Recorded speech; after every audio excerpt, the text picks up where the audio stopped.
Hey, sometimes I think we think we're smarter than God, right?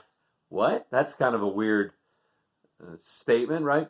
But we do. Sometimes we want things to go the way that we want them to go.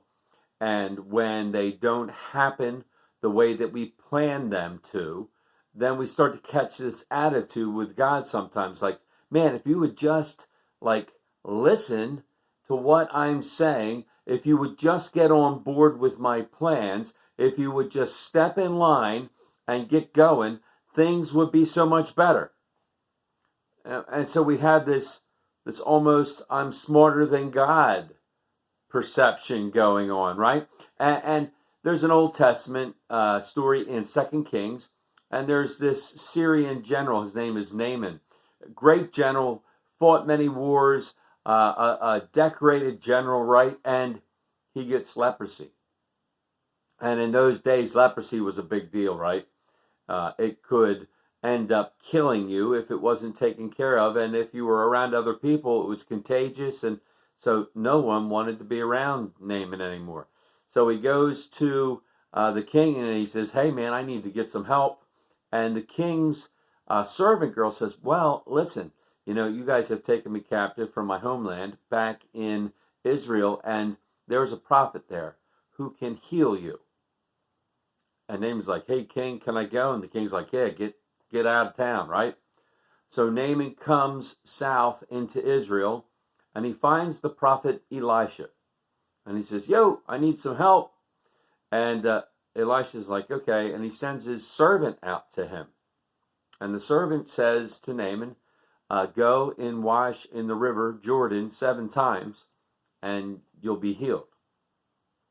And Naaman catches an attitude. What?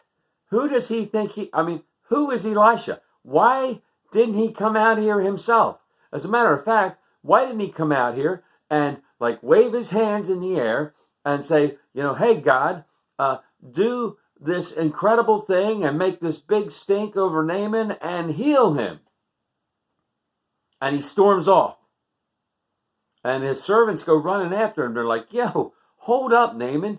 And he says, listen, there are rivers in Syria that are much cleaner and much nicer than this stinky, dirty Jordan River.